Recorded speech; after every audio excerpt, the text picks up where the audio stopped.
Kushner and Kelly walk along the South Lawn on August 3, 2017, by Brendan SmialowskiAFPGetty Images. When Donald Trump appointed John Kelly as Chief of Staff in July, the four-star Marine general arrived with a mandate to bring order to a freewheeling West Wing. Gone are the days of staffers waltzing into the Oval Office to lobby the president on policy or supply him with gossip. Trump still tweets, of course, but for the most part Kelly's cleanup has been successful, according to interviews with a half-dozen Trump advisors, current and former West Wing officials, and Republicans close to the administration.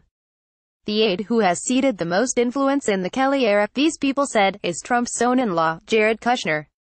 Kelly has clipped his wings, one high-level Republican in frequent contact with the White House told me.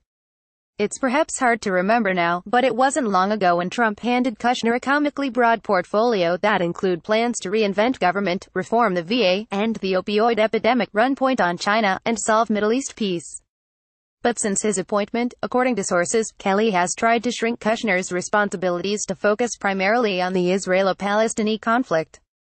And even that brief appears to be creating tensions between Kushner and Kelly. According to two people close to the White House, Kelly was said to be displeased with the result of Kushner's trip to Saudi Arabia last month because it took place just days before 32-year-old Saudi Crown Prince Mohammed bin Salman arrested 11 Saudi royals, including billionaire Prince Al-Walid bin Talal. The Washington Post reported that Kushner and MBS, as the prince is known, stayed up till nearly 4 a.m.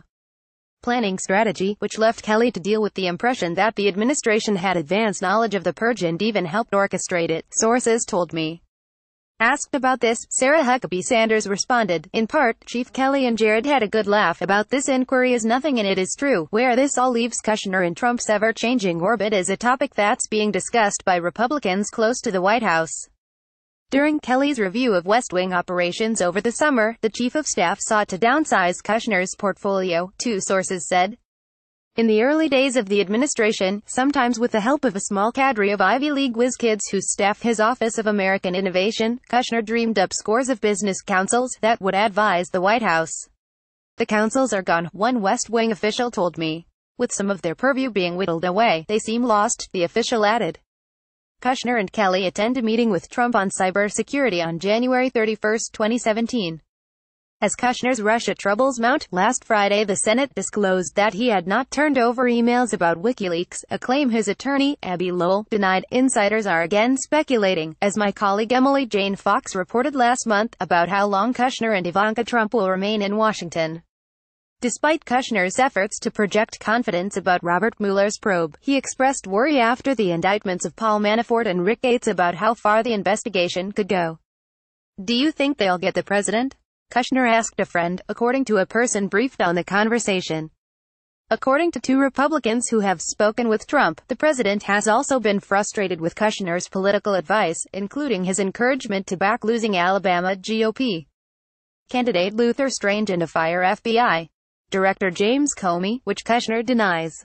For what it's worth, Kushner's choice of Strange prevented Trump from the embarrassment of inadvertently supporting Roy Moore. Trump, according to three people who've spoken to him, has advocated for Jared and Ivanka to return to New York in part because they are being damaged by negative press. He keeps pressuring them to go, one source close to Kushner told me.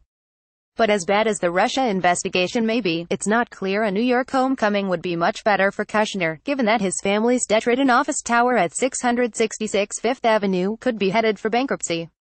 This article has been updated to include a comment from the White House.